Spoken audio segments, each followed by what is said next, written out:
श्री स्वामी समर्थ. देव म्हणतो, बाळा, तुला आज खूप गोड बातमी देण्याकरिता मी आलो आहे. या महिन्याचा शेवट तुझ्यासाठी खूप गोड होणार आहे. तू काळजी करू नकोस.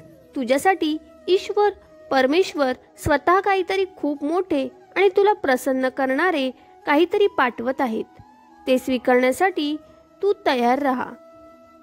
बाळा, देव म्हणतो, आज या संदेशाद्वारा मी तुझ्यापर्यंत आलो आहे. मी स्वतः तुझ्यासाठी खूप मोठ्या प्रमाणात आनंद, उत्साह आणि काहीतरी तुझ्या योग्य असे तुला निवडून दिलेले आहे. ते तुझ्यापर्यंत लवकरच येणार आहे. त्यासाठी तू खूप प्रार्थना केली, ती मी स्वीकार केली आहे. देव म्हणतो, बाळा, खूप काळानंतर तुझ्यापर्यंत असा आनंद येत आहे, ज्याची अपेक्षा तू खूप वर्षापासून करत आहेस. पण आता काळजी नसावी. जे तुला हवे असेल ते ईश्वर परमेश्वर तुझ्याकरता पाठवत आहे. तू आनंदाने स्वीकार कर.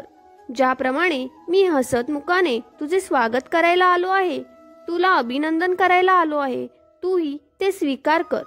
देव म्हणतो, बाळा, तू जसा आहेस तसा मी तुला स्वीकार केले आहे. तू कधीही बदलू नकोस. तू असाच राहा, कारण तू माझा प्रिय आहेस. तू जसा आहेस तसाच खूप छान आहेस. त्यात बदल करू नकोस, कारण तू खरा आहेस.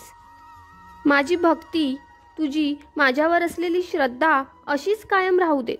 देव म्हणतो, बाळा, मी तुझ्यावर खूप प्रेम करतो. मी तुझ्यावर का प्रेम करतो हे तुला जाणायचे आहे ना? कारण तुझी भक्ती खरी आहे. तू भोळा भक्त आहेस, म्हणून मी तुझ्यावर खूप प्रेम करतो. तू जसा आहेस तसाच राहा. देव म्हणतो, तू पूर्ण श्रद्धेने माझ्यापर्यंत आला आहेस, तेव्हा मनात कोणतीही निराशा बाळगू नकोस. तुला ते सर्व आनंद जीवनात प्राप्त होतील जे तू इच्छितो. देव म्हणतो, आता खूप काही तुझ्या मनासारखे घडणार आहे. तेव्हा प्रसन्न चित्ताने परमेश्वराचे आभार मानायला विसरू नकोस, कारण तोच एक आहे जो तुला पूर्णपणे सांभाळतो. देव म्हणतो, या उमललेल्या फुलामध्ये माझेच अस्तित्व आहे. या सूर्यामध्ये सुद्धा माझेच अस्तित्व आहे. ते तू मान्य कर. आम्ही तुझ्या पाठीशी आहोत. सदैव सुखी राहा. तुमचे कल्याण हो. नेहमी चांगले कर्म करा. नामस्मरणाच्या शक्तीला कधीही विसरू नका. देव म्हणतो, नामस्मरणाने तू माझी प्राप्ती करशील. तुझे कल्याण होईल.